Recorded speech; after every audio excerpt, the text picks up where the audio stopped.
하나님 아버지와 주 예수 그리스도로부터 오는 은혜와 평강이 이 자리에 계신 여러분들과 함께하기 바랍니다.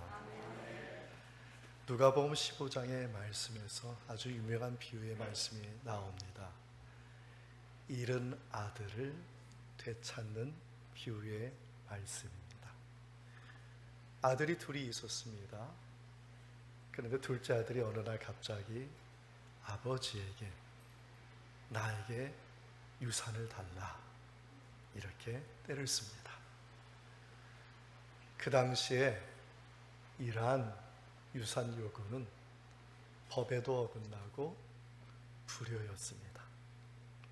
아버지가 살아계시고 건강하신데도 불구하고 이 둘째는 돈 욕심에 먼저 돈을 달라고 한 것입니다.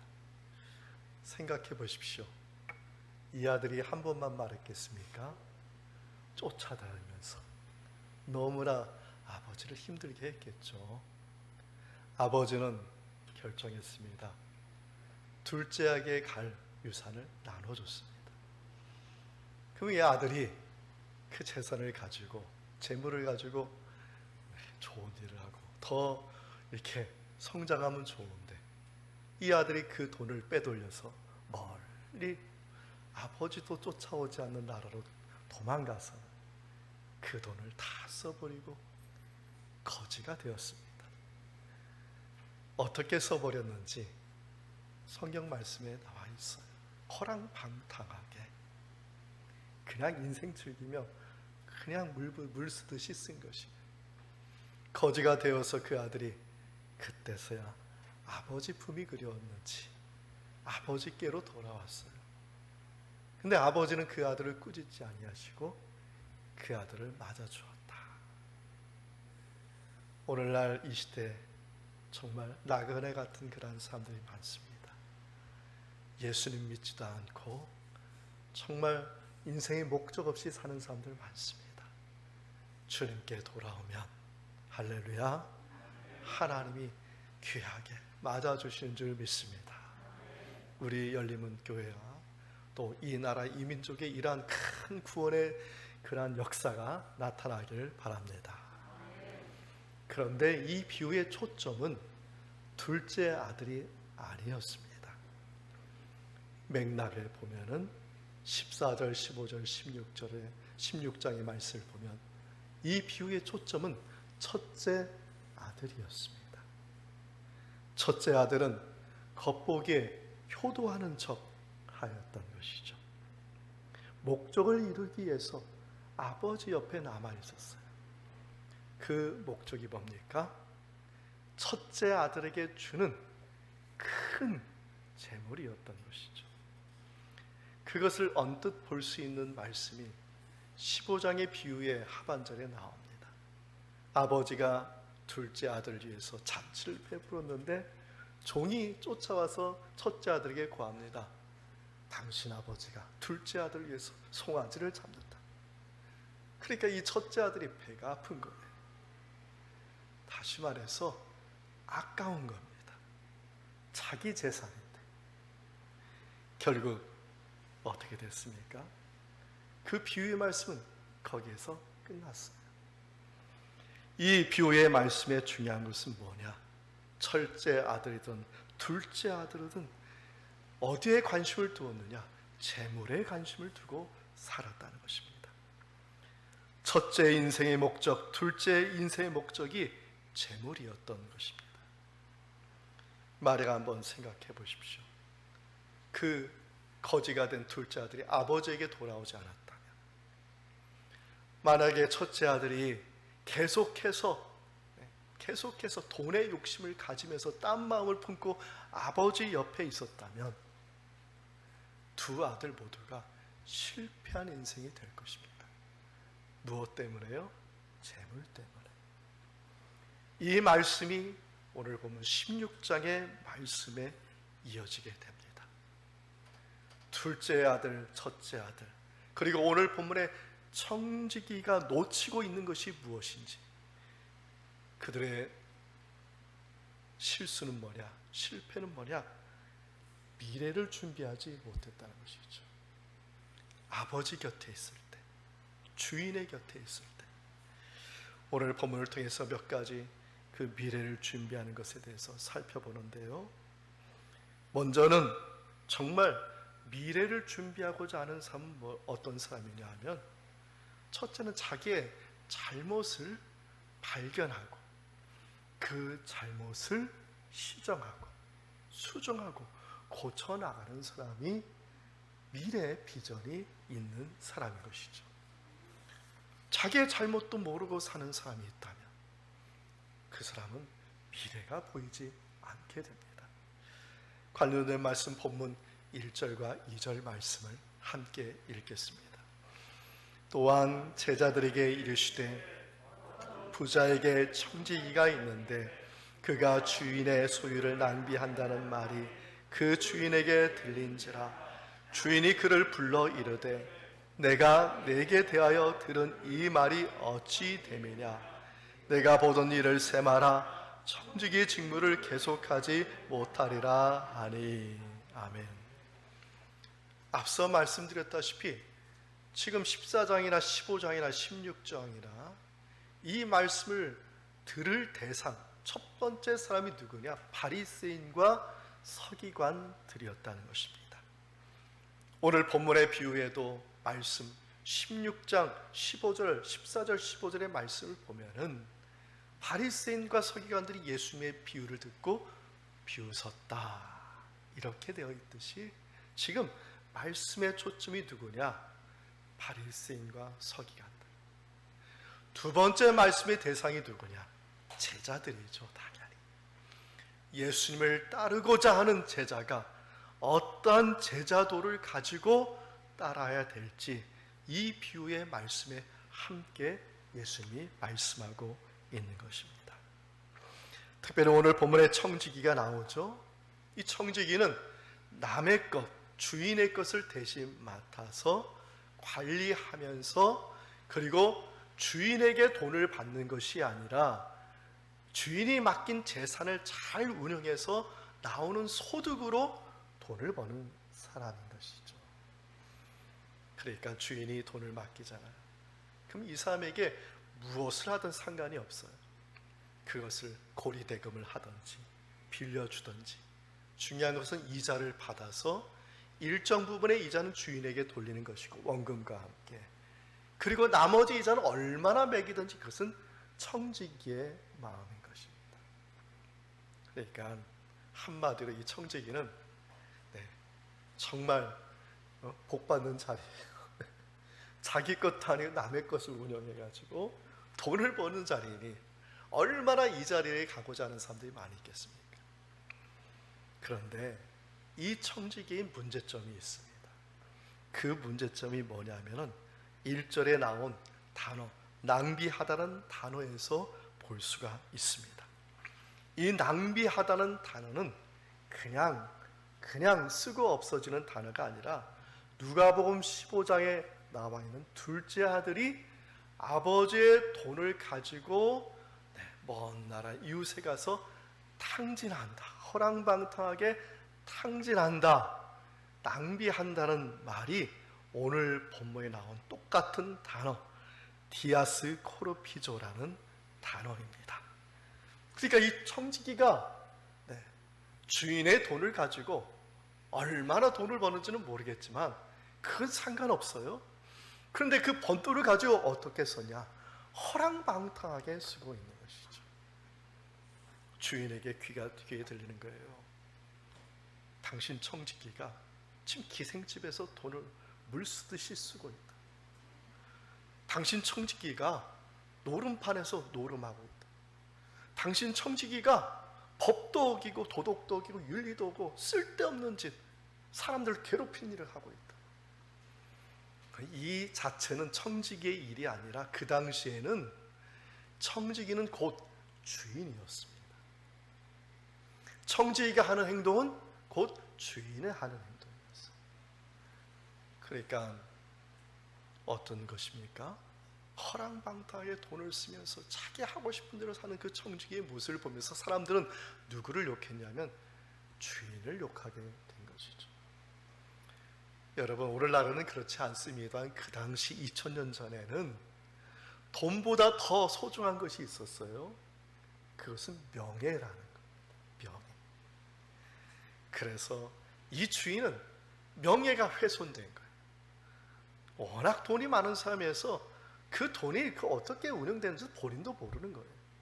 명예가 훼손되니까 그 즉시 청지기에 가서 그 청지기를 해고하겠다고 그것을 선포한 것입니다. 그런데 이 청지기의 모습을 보면은 어떤 모습이 드는가 하면은 자기의 죄를 변명하지 않는 그러한 모습을 보게 됩니다.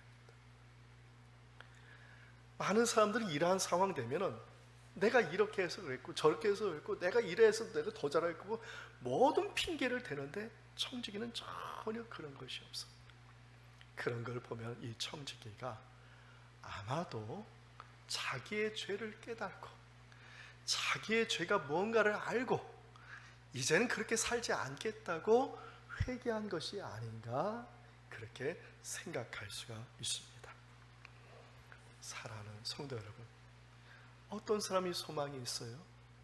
회개하는 사람이 소망이 있어요. 여러분 자녀들 키워서 알잖아요. 자녀들 중에 회개하는 자녀가 소망이 있지, 회개하지 않고 자기 고집대로 사는 그러한 자녀가 있으면 부모 심정이 얼마나 답답한지 모릅니다. 사울왕이 그랬지 않습니까? 사울왕은 하나님의 말씀을 불순종하는 데 앞장섰어요. 아멜렉과의 전쟁에서 전리품을 취하지 말라고 분명히 말씀하였는데, 그런데 이 사울왕 그 전쟁에서 이기고 좋은 것만 골라가지고 자기 것을 취한 불순종을 범하였습니다. 블레셋과의 전쟁에서 사무엘 제사장이 늦게 왔어요. 늦게 오니까 그 늦게 오는 핑계로 자기가 제사장 역할을 해서 하나님께서 정하신 것을 선을 벗어나는 그러한 죄를 범하게 된 것입니다. 그런데 계속해서 이 사울왕은 죄를 짓고 죄를 짓는데, 그런데 공통점이 뭐냐면 회개하지 않았다는 것이죠. 회개하지 않은 죄가 얼마나 큰지 하나님은 사울에게 주었던 그 왕권을 빼앗아 가지고 누구에게 줬습니까? 다윗에게 주지 않았어요. 사울과 그 사울의 후손들이 누려야 할 그 왕의 그러한 직분을 빼앗아 가지고 다윗과 다윗의 자손에게 주셨다는 것입니다. 내가 잘못한 것이 있으면 회개할 수 있는 그러한 우리 심령들 다 되기를 바랍니다. 시편 103편 12절과 14절 말씀을 함께 읽겠습니다.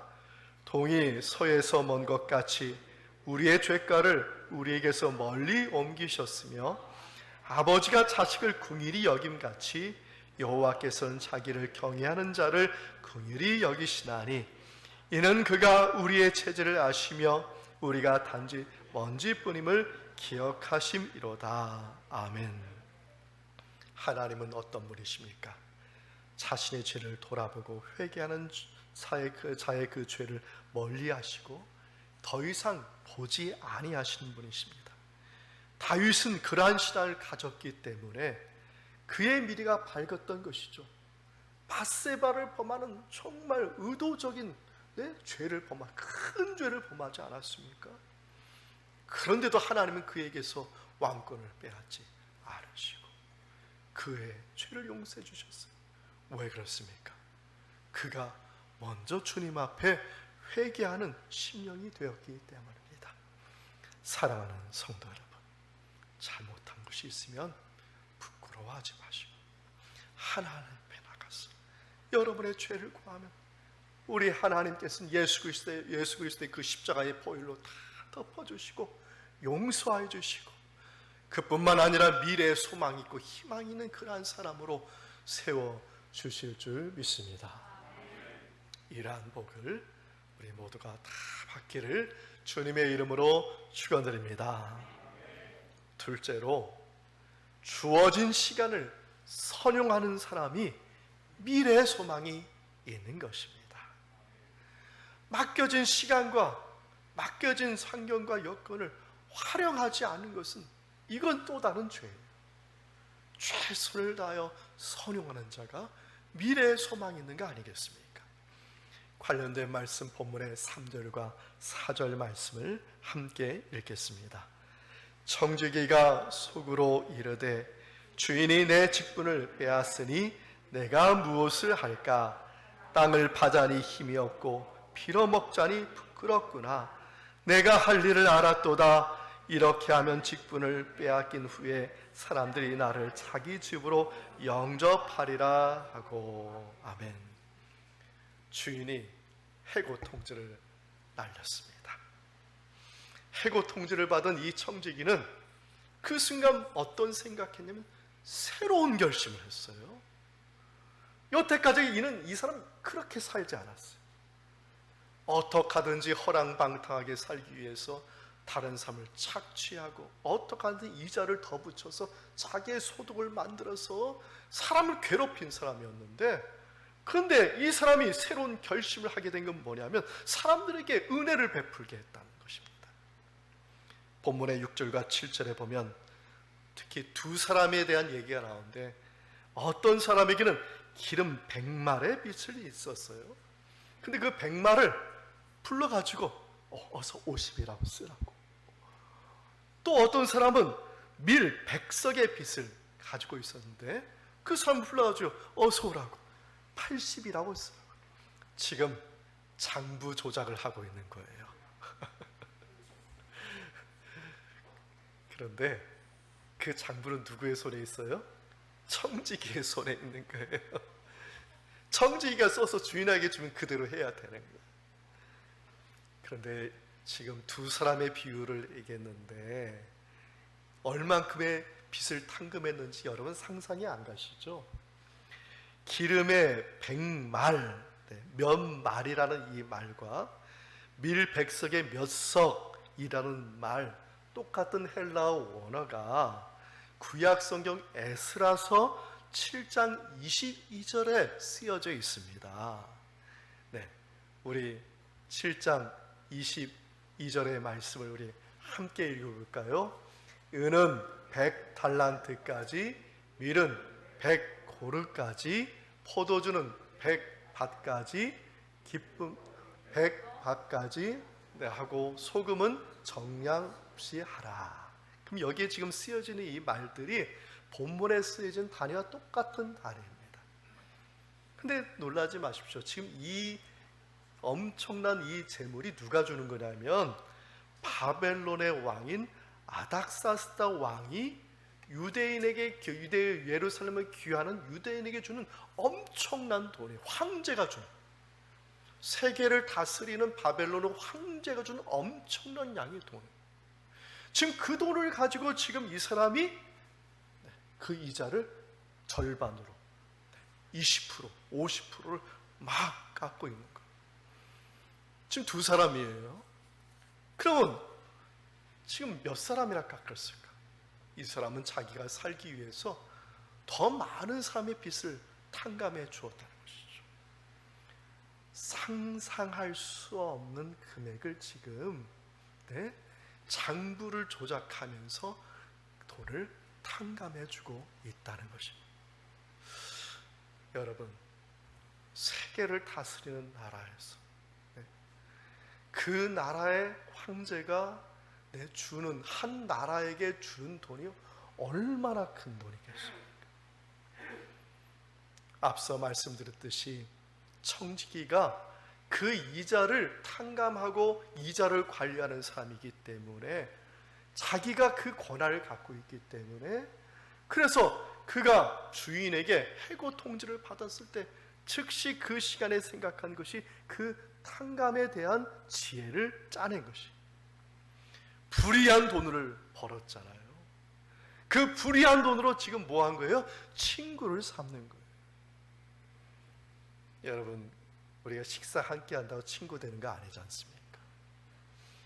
특히 고대 근동에 있는 사람들의 친구의 개념은요, 서로 목숨을 거는 관계를 친구의 관계라고 해요. 선교사들이 아랍 지역이나 중동 지역에 선교하러 가잖아요. 그럼 그 사람들과 친구 맺는 그 기간이 얼마나 걸리냐면 5년, 10년, 20년 평생을 사귀어야 그때서야 당신이 내 친구다 이렇게 말한다는 거예요. 당신이 내 친구다 말한다면 이게 뭐냐면은 이제 내가 당신과 목숨을 같이 하는 그런 관계다 이런 말이에요. 사랑하는 성도 여러분, 지금 이 불의한 청지기는 불의한 재물을 가지고 불의한 돈을 가지고 친구를 사귀는 그러한 지혜를 가졌던 것입니다. 그것을 통해서 이 불의한 청지기는 어떻게 됐을까요? 오늘 본문은 비유의 말은 7절에서 끝납니다. 그 이유는 어떻게 됐는지는 말하지 않습니다. 저는 당연히 이 청지기가 주인에게 심한 매질과 함께 감옥에 가지 않았을까 생각됩니다. 왜냐하면 주인의 명예를 훼손했을 뿐만 아니라 주인의 돈으로 장부 조작까지 했으니까요. 그러면은 모든 재산을 다 압수했겠죠. 주인이 사람들을 동원해서. 그러면 이 청지기는 감옥에서 쫄쫄 굶으면서 몇 년을 살았는지 몰라요. 감옥에서 나오죠. 돈 한 푼 없어요. 아무것도 없어요. 완전히 거지 같은 사람이죠. 그런데 그 이후의 삶을 이 청지기는 준비했다는 것입니다. 불의한 재물로 친구를 삼았던 빚을 탕감했던 그 사람들이 자기의 집으로 영접하는 또 다른 직장이 기다리고 또 다른 먹고 사는 길이 열리게 되는 길이 보장됐다는 예화인 것입니다. 중요한 것은 새로운 결단입니다. 이 청지기가 자기에게 주어진 그 기회를 놓치지 않고 새로운 결단, 내가 살기 위해서 미래를 어떻게 준비할 것인가의 그 결단을 하였기 때문에 이 청지기가 다시 소망의 그러한 삶을 살 수가 있었던 것이죠. 한 가지 예화를 드리겠습니다. 부유한 가정에서 태어난 한 여인이 있는데요. 이 여인은 부유한 자녀들이 다니는 사립학교 교사로 20년을 봉사했습니다. 그런데 어느 날 길을 가다가 한 여인이 비명소리를 듣게 된 것이죠. 그 여인을 안고 첫 번째 병원에 갔더니 이 여인은 신분이 낮은 사람이기 때문에 치료할 수 없다고 거절했어요. 또 다른 두 번째 병원에 갔더니 그 병원은 이 여인은 돈이 없기 때문에 치료해 줄 수 없다고 거절했어요. 그 환자를 품에 안고 세 번째 병원에 가는 중에 이 여인, 환자가 그 여인의 품에서 죽고 말았던 것입니다. 그때 이 여인이 결심을 했습니다. 내가 일평생 가난하고 병든 사람들과 함께 있을 것이다. 이 결심이 교사에서 마더 테레사로 다시 탄생하는 그러한 순간이 되었던 것입니다. 에베소서 5장 17절에서 17절 말씀을 함께 읽겠습니다. 그런즉 너희가 어떻게 행할지를 자세히 주의하여 지혜 없는 자같이 하지 말고 오직 지혜 있는 자같이 하여 세월을 아끼라. 때가 악하니라. 그러므로 어리석은 자가 되지 말고 오직 주의 뜻이 무엇인가 이해하라. 아멘. 사랑하는 성도 여러분, 우리들도 하나님의 뜻을 구하고 뜻에 맞는 삶을 살도록 우리에게 주어진 시간과 기회를 선용하여 새롭게 결심하고 새롭게 거듭날 수 있는 그러한 삶이 되기를 축원드립니다. 새롭게 거듭날 수 있는 결심이 필요합니다. 하나님은 늘 우리에게 찾아오세요. 늘 우리에게 감동을 주세요. 이렇게 살면 안 돼. 이렇게 하면 안 돼. 말씀을 통해서 성령이 감동을 주셔서 너는 이렇게 해야 돼. 하나님은 그러한 말씀, 새로운 결단의 말씀, 거듭남의 말씀을 주지만 우리는 그렇게 하지 못하고 있는 그것이 현실입니다. 그럼에도 불구하고 주님의 음성에 귀 기울이시고 새로운 결심, 새롭게 거듭남의 그러한 결심을 통하여서 미래의 소망을 가지는 그러한 삶을 사는 우리 모두가 다 되기를 축원드립니다. 셋째로, 그러므로 우리는 하나님이 기뻐하는 삶을 살아야 되는 것이죠. 믿는 자에게 미래의 소망은 하나님이 기뻐하는 일을 할 때의 소망이 있는 것이죠. 하나님이 싫어하고 하나님이 원치 않는 일을 하는 것은 이게 하나님이 기뻐하는 일이 아닙니다. 우리 이 자리에 계신 여러분 모두가 정말 하나님이 기뻐하신 일을 결심하고 결단하는 지혜가 있기를 축원드립니다. 관련된 말씀 본문 8절의 말씀 함께 읽겠습니다. 주인이 이 옳지 않은 청지기가 이를 지혜 있게 하였으므로 칭찬하였으니 이 세대의 아들들이 자기 시대에 있어서는 빛의 아들들보다 더 지혜로움이니라. 아멘. 지금 이 8절의 말씀은 앞에 나온 7절에 나와 있는 말씀과 전혀 다른 말씀입니다. 왜냐하면 이 8절에 나와 있는 주인, 헬라어로 호 큐리오스라고 되어 있는데요, 큐리오스란 이 말은 주인이란 말입니다. 그래서 본문의 8절에 주인이라고 번역한 건 맞습니다. 그런데 관용적인 활용을 스킵한 것입니다.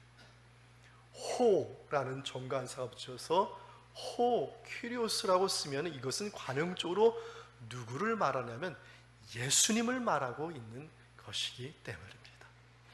7절까지는 비유예요. 불의한 청지기와 주인에 대한 비유예요.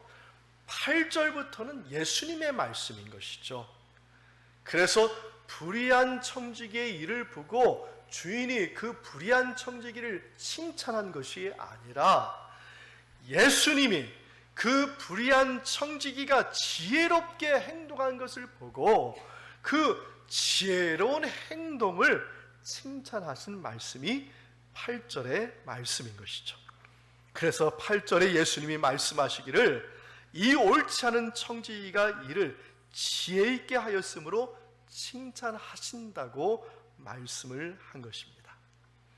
그리고 나서 8절부터 9절에 그 불의한 재물로 친구로 삼는 것이 비유의 뜻이다, 이게 지혜다고 말씀하시고 10절과 11절과 12절에 이제는 올바른 청지기가 갖춰야 할 세 가지의 덕목에 대해서 말씀을 하신 것이에요. 첫 번째 덕목이 뭐냐? 작은 것에 충성된 자가 큰 것에도 충성된 것이다. 올바른 청지기가 해야 할 일인 것이. 여러분 모두가 올바른 청지기가 되기를 바랍니다. 작은 것에 충성된 자가 큰 것에도 충성되게 되어 있습니다. 두 번째는 뭐냐? 지극히 작은 것에 불의한 자는 큰 것에도 불의하다. 지극히 작은 것에 불의한 사람이 어떻게 큰 것을 맡길 수가 있겠습니까? 세 번째, 남의 것에 충성하지 아니하면 너희 것을 너희에게 주겠느냐. 남의 것에 충성한 자가 나중에 그 충성된 자가 받을 상급을 받게 된다는 말씀을 하는 것입니다.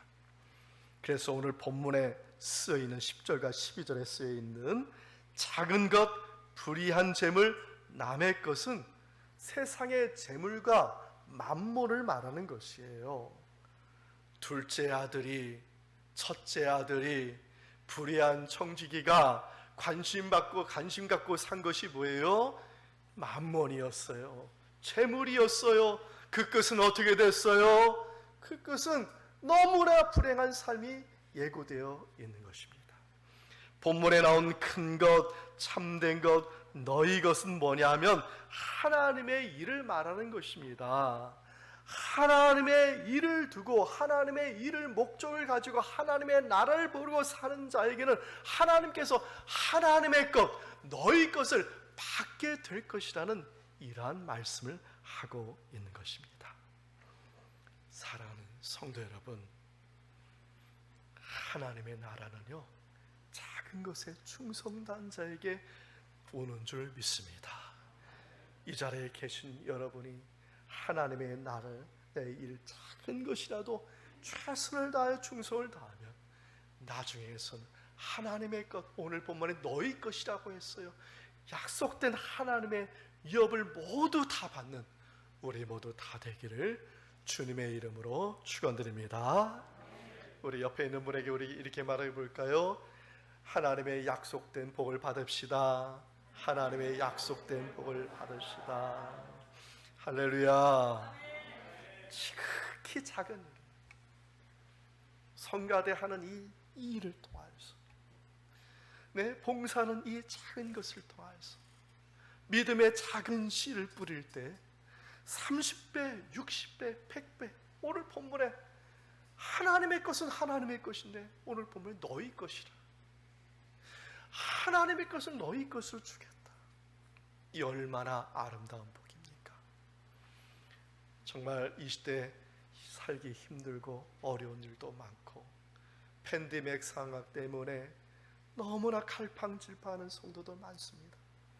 하나님의 나라를 바라보고 하나님의 약속된 유업을 바라볼 수 있는 저와 여러분 되기를 축원드립니다. 김형석 교수님이 숭실고등학교 학생들에게 자주 하는 예화의 말씀입니다. 이런 예화입니다. 어떤 사람이 산에서 독수리 알을 주워다가 닭장 속에 있는 닭이 품고 있는 달걀과 함께 넣었다는 거예요. 닭이 열심히 그 계란을 품어가지고 그 계란에서 병아리가 나왔는데 뭐 또 나왔어요? 어려운 질문이죠. 제가 분명히 얘기했어요. 독수리 알을 가지고 넣었다고. 뭐 또 나왔어요? 독수리도 나왔잖아요. 근데 이 독수리가, 이 병아리가 다 병아리니까 같이 삐약삐약하고 있는 거예요. 병아리는 뭐 아무리 커봤자 닭만큼 하겠어요. 근데 독수리는 어때요? 훨씬 더 크잖아요. 날개도 크고, 날개가 이만해지고, 그냥 그 닭의 한 5배라는 큰 독수리가 됐는데도 불구하고 여전히 삐약삐약하고 있으니까 주인이 너무나 답답해서 이 독수리를 잡아다가 산 꼭대기에 올라가서 푸른 하늘을 보여주고 저 넓은 들판을 보여주고 그 산 아래에 있는 모든 자연 광경을 다 보여주면서 하늘로 휙 날리니까 이 독수리 갑자기 날개를 피더니 그 하늘을 날아다녔다는 이야기를 하더라고요.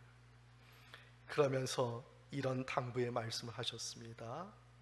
무슨 말씀이냐면, 여러분들도 지금은 함께 있으니 모두 병아리의 모습처럼 보이지만 여기에는 독수리도 있음을 잊지 말며 내가 어떤 모습으로 살아가야 하는지를 꼭 생각하고 살아라. 내가 어떤 모습으로 살아야 될지. 여러분 지금 예배 드리고 있잖아요. 여러분 지금 현재만을 바라보지 말고 여러분 미래에 어떤 모습으로 살아갈지 생각해야 되지 않습니까? 이 세상에 일을 하지만 이 세상에 일을 하면서도 무엇을 봐야 돼요? 하나님의 나라를 바라보며 살아야 되죠. 골로새서 3장 2절에서 4절 말씀 함께 읽겠습니다. 위의 것을 생각하고 땅의 것을 생각하지 말라. 이는 너희가 죽었고 너희 생명이 그리스도와 함께 하나님 안에 감추어졌습니다. 우리 생명이신 그리스도께서 나타나실 그때 너희도 그와 함께 영광 중에 나타나리라. 아멘. 하나님의 나라를 바라보지 않고 사는 삶이 어떻게 독수리같이 하나님의 피조물로 살 수가 있겠습니까? 저는 이 자리에 계신 여러분 모두가 정말 하나님의 나라에서 사는, 정말 하나님께서 구원하여 주시고 그 하나님 나라의 그 원대한 세계를 바라보면서 날개치며 살아갈 하나님의 백성으로 세워주신 줄 믿습니다. 지금의 모습을 보시고 그 패러다임 안에 나를 가두지 마시고 하나님의 나라의 그 원대한 패러다임에 내가 있음을 바라보면서 우리가 우리에게 맡겨진 사명을 잘 감당할 수 있는 저와 여러분 되기를 축원드립니다. 지금 우리와 함께 누가 계십니까? 언제나 어렵죠. 질문이. 예수님이 계시잖아요. 첫째 아들과 둘째 아들 옆에는 아버지가 계셨어요. 불의한 청지기에는 주인이 있었어요. 아버지와 함께 있을 때가 최고의 기회이고 주인과 함께 있을 때 불의한 청지기는 최고의 기회였어요. 저와 여러분은 우주 만물을 창조하신 하나님이 우리와 함께 있으니 우리는 언제나 최고의 기회를 삼고 있다는 것을 기억하시고 여러분의 모습, 여러분의 장래의 모습을 생각하고 기대하면서 잘 믿음으로 준비하여서 정말 하나님께 영광 돌릴 수 있는 우리 모두 다 되기를 주님의 이름으로 축원드립니다. 이 말씀의 은총이 예수 그리스도 안에서 여러분의 마음과 생각을 지키시기 원합니다. 아멘.